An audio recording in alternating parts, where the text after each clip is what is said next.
Welcome to the Bookman's Corner. I'm Lois Lindstrom.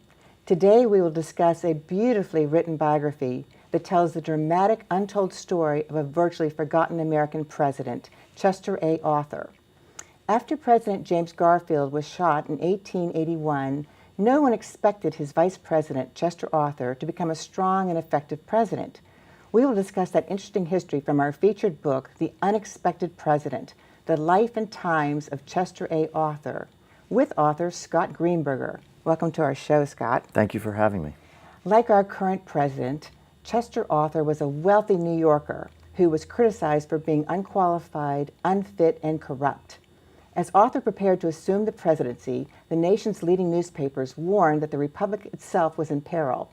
But Chester Arthur surprised everybody by going up against the very forces that had controlled him for decades. He implemented new rules that required the federal government to hire workers based on their qualifications, not their political connections. Our viewers should know that our guest author, Scott Greenberger, is the co-author with former U.S. Senator Tom Daschle of the book, Critical: What Can We Do About the Healthcare Crisis? Scott, why do so many people, so many Americans, know so little about Chester Arthur? Well, I think there are a few reasons. First of all, Chester Arthur was president during a time that many American high school students tend to skip over in class. Yes. You get a lot, and justifiably so, on the Civil War and Reconstruction, but then I think in many history classes you very quickly skip ahead to Teddy Roosevelt and the Progressives, and then you're on to Woodrow Wilson and World War I. So a lot of people, for a lot of Americans, this is a period of history that's a little fuzzy. A couple other reasons. One is that Arthur, for reasons that we'll talk about, ordered most of his personal papers to be burned upon his death, and so it's been difficult for historians to examine him. Why did he do that? He did that because he was ashamed of the sort of politician that he had been before he assumed the presidency. And I think the other reason is that during that summer, and you mentioned Garfield's assassination, as Garfield lingered on his deathbed during that summer, many reporters, many newspapers suggested that Arthur and his wing of the Republican Party might have had something to do with the assassination, and he was deeply wounded by those attacks and very suspicious of the press thereafter. So he didn't do much, even as president, to kind of cultivate a relationship with the press or to publicize what he was doing. Well, I really enjoyed your book. It's fascinating history. And how did you conduct your research for this book? I mean, what documents were the most helpful to you? Well, as I mentioned, the big challenge here is that a lot of the papers no longer exist. So then what did you do? Well, there are some letters and other papers from earlier in his life which are illuminating in terms of understanding the kind of person he was and how he grew up and that sort of thing. Also, there are letters and memoirs from people who were his contemporaries, who worked with him or who observed him. Yes, and you of course looked at those documents. Right. And then also I was very fortunate that this is a story that largely takes place in New York City and Washington, and there were plenty of newspapers, many of which, even if the newspapers no longer exist, their archives are online through the Library of Congress or other sources. So you sort of have to build that picture up using those sources. Wonderful. Well, what is the Gilded Age? I mean, this is President Arthur's period, and why is it relevant today? Well, the Gilded Age was a period from around the early 1870s to into the beginning of the 20th century, and it got its name from a book that Mark Twain wrote called The Gilded Age, and it has to do with this was a period of time when we saw the formation of large corporations for the first time. This is the period of time when Americans heard the term millionaire for the first time. And along with this tremendous growth in wealth and in these large corporations, when we're talking about the railroads and the real estate in New York and steel, there was a lot of concern over the influence of these incredibly powerful people, these men, had over the government, which at that time, the federal government, was relatively small and weak. And so that's what that term means, the Gilded Age. It also was an age where there was this tremendous wealth on the one hand, on the other hand, still many people living in poverty. So there was great income inequality, as there is today. Yes, yes. And like, who were the financial titans in New York in the 1870s and 80s? I mean, there was some. Was Jay Gould one of them? Or? Jay Gould was one of them. Yeah. The railroads, John Jacob Astor, another one. Cornelius Vanderbilt, So they built another up one. huge Companies, like huge today's wealth. billionaires, really. Today's billionaires, exactly. I mean, this was wealth that Americans had never seen before. And you wrote that at the urging of the New York political boss Roscoe Conkling, President Ulysses Grant appointed Mr. Arthur as the collector of the New York Custom House, which was the greatest single federal office in the nation, but rotten with corruption. How so? Well, it was a very valuable position for Roscoe Conkling and the machine because, first of all, there were several hundred jobs there that could be handed out to loyal party supporters. It also, at the time, not only did they give the jobs to political loyalists, but they collected mandatory campaign contributions from people who were in these jobs. So it was a source of money for political campaigns. So basically, when any foreign ship would come into New York, they'd have to go through this custom house, right? Right. And they would have to pay a tax. That's right. They'd have to pay duties. There was no income tax at that time, and this so, was a major revenue source for the U.S. government. And so they were stifling the money from those ships. Well, individual employees had to contribute. These were called assessments, and officially they were voluntary, but in fact they were not voluntary if you wanted to keep your job. And it also, as you note, the tremendous amount of money that was sloshing around here was very attractive to people like Arthur and other members of the machine who could use that to perpetuate the party's power. So how many employees were at the Custom House, and how did Arthur make more money annually than President Grant himself? There were, at the time that Arthur was collector, there were something like 700 jobs there. Wow. He made more money because there was a system under which whenever one of the importers failed to pay duties or had to pay a penalty, then the officers of the Custom House, and the collector was one of them, got a cut of that. The idea, I suppose, was that it would be an incentive for them to be diligent about enforcing the rules, but in fact, not surprisingly, they went overboard and in many cases used their position of power to collect more than they might have been entitled to, and because they had such power, people weren't really in a position to complain about it. Right. It was so interesting to read that Arthur would liked to linger late at night at his job, eating, drinking, smoking Havana cigars, and visiting Harry's Hill at 25 Hudson Street. I mean, describe that place. Well, this was a time in New York City, the Gilded Age. There was a lot of bars, money, a lot of bars, and these places where their prostitution was very open. There were a lot of houses of prostitution, dance girls, whatever the euphemism was. But this was just accepted that gentlemen of means, and Arthur was one, would partake of these sort of late at night. Yeah. And then, now, who fired Arthur from this lucrative job after he'd been there for 7 years? And what did he do after that? It was President Rutherford B Hayes who came in as a reformer. He had pledged to serve a single term, and he felt like that would help him to clean house, to start to fight back against the machine politics that dominated the time. So what Arthur did after that, he was a lawyer and went back to his law practice, but he remained an important part of the Republican political machine and an important lieutenant to Roscoe Conkling. Interesting. Now, what about Arthur's parents? What kind of a relationship did he have with them? That's an interesting question. His father, who was known as Elder Arthur, was a preacher, a very rigid... like a fundamentalist type. Fundamentalist preacher, Yeah. exactly, and became a very outspoken abolitionist, which, even though they lived in the North at that time, did not endear him to some of his parishioners. He had to move from congregation to congregation because he kept offending people. He was not a person who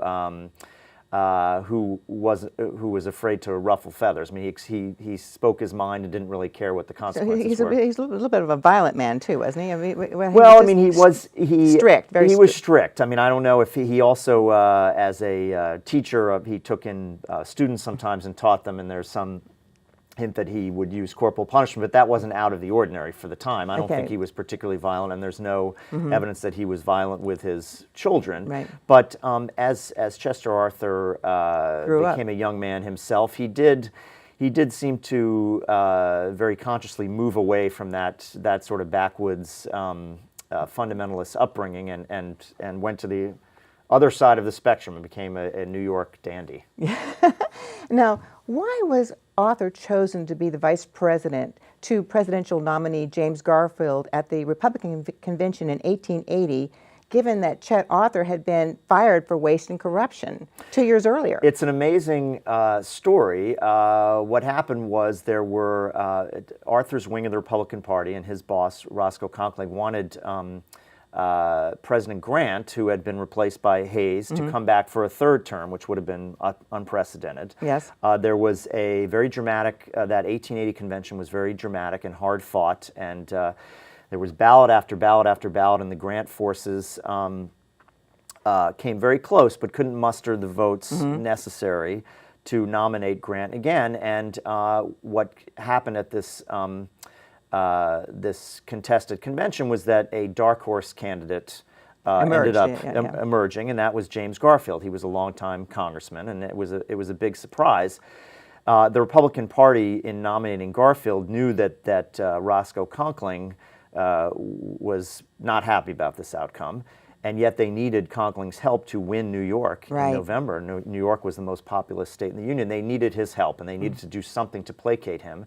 And what they decided to do was to give that vice presidential spot to one of his lieutenants, and they decided on Arthur. They figured he couldn't do much harm as vice president. He was like a seat warmer in a way. He was a seat warmer. They figured Garfield was a young and healthy man, and no one imagined that Arthur would ever be president. And then the incredible thing happened, the dreadful event that took place on July 2nd of 1881.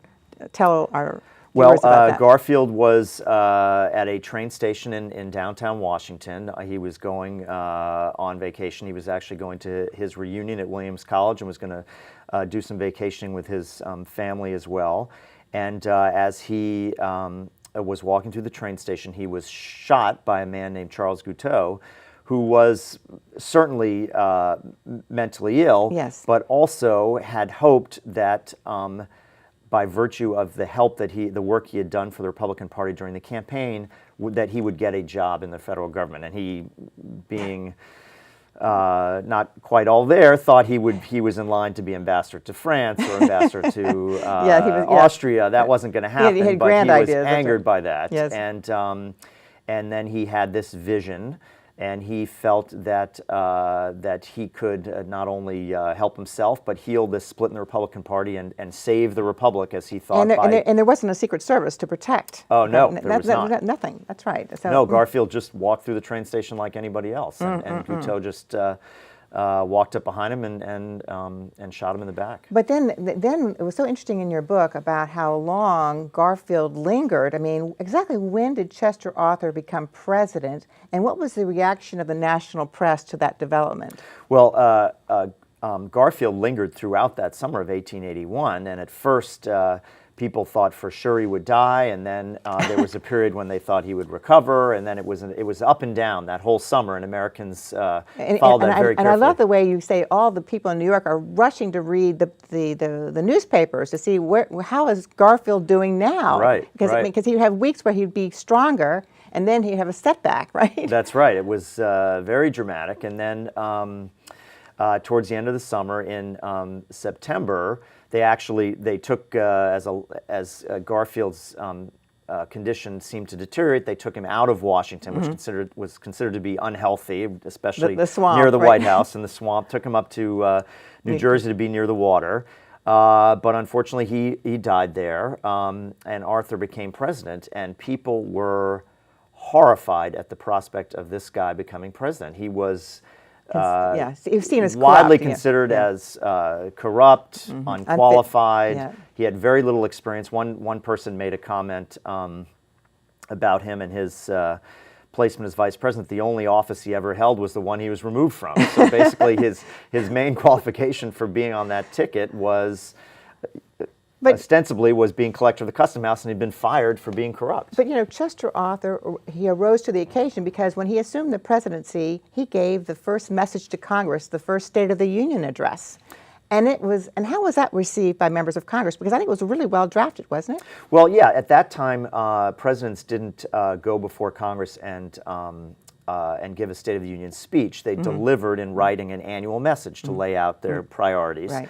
And he surprised everybody in that first annual message by endorsing civil service reform, which was, simply put, the idea that there should be rules in place so that people hired for federal government positions were actually qualified for the jobs and were not just political loyalists. Yes, yeah, right. And he was the last person in the world, people thought, would happen. who would do that because he was a product of that system. He was a product of the spoils system, and yet he was proposing this. Now, Congress at that point sort of waved him off. It wasn't, they obviously benefited from this system, were comfortable with this system, and weren't really in any mood to change it at that point. At that time, didn't both political parties embrace the spoils system where politicians doled out government jobs to the people that were loyal to them during the campaign? I mean, it didn't happen on both sides? It did happen on both sides, but this was a period in American history where the Republicans really were dominant. They were richer, I guess. Well, but also the Republicans were, of course, the party of Lincoln, the party that had won the Civil War. Right. Many Democrats, the South was Democratic and was still recovering the war, but also politically there hadn't been a Democratic president since before the war, and Republicans very successfully in the campaigns immediately following the war would wave what was called the bloody shirt and remind people that they had been on the winning side, on the right side in the Civil War, and many of the Democrats had been on the other side. Oh. Now, what do you think contributed to the big change in Vice President Arthur, who had not hesitated to use his position to help his New York cronies, but he became determined to show the country that he was not corrupt and he would try to be a good president? You know, that is sort of the fundamental question in this book, and because he, as I noted, there aren't a lot of letters from him during this period, or he didn't keep a diary, as Garfield did, incidentally. We can just infer what led him to that transformation from the observations of others, what he told other people. I think there were several things. One, I think he was very deeply affected by Garfield's shooting and death. Garfield really was in agony for a good part of that summer. Yes. And it wasn't lost on Arthur that even though Guiteau was insane, he also was a disappointed office seeker. So in a sense, he was, the spoils system and was wrapped up in this assassination. And as I mentioned earlier, the press was just vicious in criticizing him and suggesting that this fight over civil service reform and the spoils system had contributed to Garfield's death. So I think that was part of it. And he also, and I pay a lot of attention to this in the book, he started right before Garfield died. He got the first of what would be nearly 24 letters from a mysterious young woman in New York named Julia Sand, urging him to be a better person, to return to the person he had been as a young man before. And she was an invalid. She was an invalid. She had, it's not clear exactly what was wrong with her. She had some sort of Victorian ailment. But she was like in her early 30s. She was in her early 30s. And she was single. Single, lived with her brother and his family in New York City. And she was a political junkie, what we would call it today. I mean, very well educated, though. Very well educated, and apparently very knowledgeable about Arthur and his background and all of the issues of the day, because in addition to urging him to be a better person, morally, she gave him very specific political advice on the issues of the day. And he followed it. He liked it. And he followed it. He liked her advice. He liked her advice, and the interesting thing is a couple of things that suggest that these letters had an impact on him. Number one, he paid a surprise visit to her as president. He just showed up on her doorstep to thank her, which is really an incredible scene. And then he also, at the time of his death, or shortly before his death, when he ordered most of his papers to be destroyed, he specifically spared those letters from Julia Sand. He said, history needs to have that. History needs to have these, and they are at the Library of Congress today. Incredible, which is, incredible. They're incredible to read. Well, what about Arthur's wife, Nell? Nell, yes. She was a Southern belle, right? She was, yes, from Virginia. And it made it very uncomfortable for him during the Civil War because she was a Southerner, Confederate sympathizer, and some of her brothers were fighting on the other side. So, and Arthur during the war was quartermaster of the Union Army in New York City. So it made it uncomfortable. That, coupled with the fact that he was going out a lot at night and sort of visiting what someone later called questionable resorts led to some stress in their marriage. But on the other hand, after she died, I think he felt terrible, and he didn't really have any relationships with women, did he? I mean, he didn't. He did feel terrible. I think he felt guilty about it, that he hadn't been at home a lot. He was always out gallivanting and doing his work for the machine, and a lot of that meant staying up late, drinking, smoking cigars, and so I think he. And also when he got the vice presidential nod, there's a scene in the book where he is at a dinner shortly thereafter with some of his friends, and they're celebrating his good fortune, and he says something like, "These sort of accomplishments don't mean the same to me now that Nell's not around." Yes, that was, yeah. And he is lonely, and as president, he's a very eligible bachelor because he's president. He also happens to be very handsome by the standards of the time. He was considered to be extraordinarily handsome. Terrific dresser, paid a lot of attention to his clothes. That was so interesting because here he is in the White House. He decides to redecorate it. I mean, he's a great dresser, and now he decides he's got a great taste. He has great taste, and he cares a lot about appearances, and he cares a lot about the finest food and wine and clothes. Yeah. And he did a great job decorating the White House. He did. He as soon as before he even moved in, he insisted that it be redecorated, and he brought in one of the Tiffanys from Tiffany fame to help with the redecoration. That's right. So did a good job. Yeah.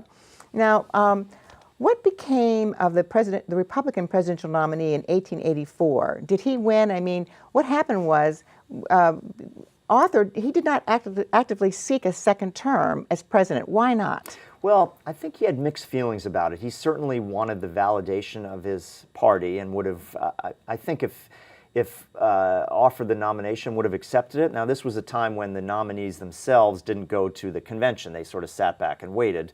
However, there were a couple of factors that prevented his renomination. One, even though he had endorsed and later vigorously implemented civil service reform, reformers still didn't really trust him. They couldn't get over the idea of, wow, this guy is a product of the machine, and now all of a sudden he's changed his mind. So they didn't completely trust him. And then, of course, his old New York cronies thought he was a traitor. So he didn't have a natural constituency in the party.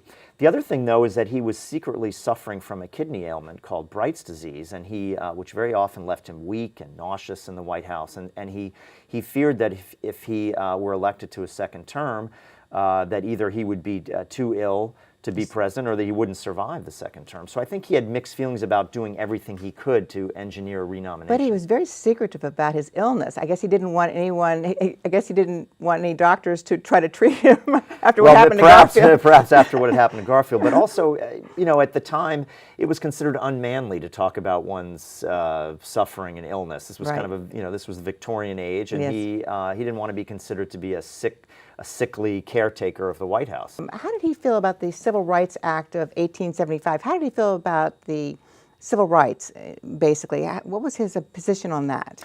Well, the Civil Rights Act of 1875, the Supreme Court struck it down, and many people, even people who were sympathetic to civil rights and the idea that black citizens should be equal citizens and be protected from discrimination, weren't surprised by that and didn't make a big deal of it. It's strange to read it, the history and the accounts of the time. Many of them, even papers such as northern papers like the New York papers, said, well, we're not surprised, this was overreach. It really doesn't make sense for the federal government to be able to prevent private businesses, for example, from discriminating against African Americans because the federal government can't tell private entities what to do.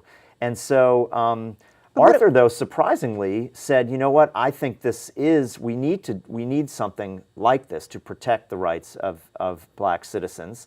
And he urged Congress to pass a law that would withstand judicial scrutiny. Which was wonderful, really. Which was wonderful. Now, and also out of step, as I say, with a lot of what even Northerners were saying. And perhaps this was his abolitionist upbringing coming to the fore. But he didn't, on the other hand, he didn't push really hard for it. He didn't lobby really hard on Capitol Hill or propose something himself. So I think his record on that is mixed. Now, of course, black leaders at the time were very aware of how terrible this was for them. Frederick Douglass gave a speech shortly after the decision, saying this is an awful thing for us, and in fact, it allowed the Jim Crow laws to take root in terms of discrimination and everything else, public transit, everything else. So it's an interesting part of the story. It is, and also I thought interesting in this story is Roscoe Conkling, who was born in October of 1829, the same year as Chester Arthur,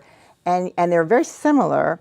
Yet Conkling had this mistress who was quite a character. She was really the belle of Washington at the time. And there's a picture of her in the book, and she's gorgeous. Yeah, she was beautiful, and also she was known for her tremendous grace and also knowledge of politics. She was the daughter of Salmon Chase, who was in the Lincoln cabinet, had been governor also, and because he was a widower, she, as a teenager, became a hostess for him, and actually her fondest wish was for her father to become president. And so she was very sophisticated politically, very graceful, very beautiful. In fact, there's a story that when the Lincolns had their first hosted their first party at the White House, Mary Lincoln was appalled that Kate got so much attention instead of her. And the other thing that strikes me about Arthur is that he really developed our modern Navy. In other words, our Navy, when he assumed office, was pathetic. It was pathetic. It really hadn't. No one had done much to modernize it since the Civil War. And while the European powers were building steel ships, the U.S. Navy was still largely. The ships were largely made of wood, and beyond that, it also, similarly to the federal government, was riddled with corruption and incompetence. Many of the officers, and it was very top-heavy in terms of officers, were appointed not because they had nautical or naval skills, but because they had the right connections, and many of them used the ships as personal yachts, and there was a lot of drinking and carousing there as well. That's so interesting. Now, I have to end this wonderful conversation, and I just hope that many people buy this book because it's fabulous history. And thank you. And where can our viewers in Arlington find your book? Well, it's available at all bookstores and online. So anywhere books are sold, it's Amazon there. and Amazon Barnes and Noble, Barnes and Noble, all wonderful. those places, and small well, bookstores. Scott, thank you for being a guest author on the Bookman's Corner. Thank you so much for having me. Yes, and thank you for watching. Please join us again next month for a new edition of the Bookman's Corner. I'm Lois Lindstrom.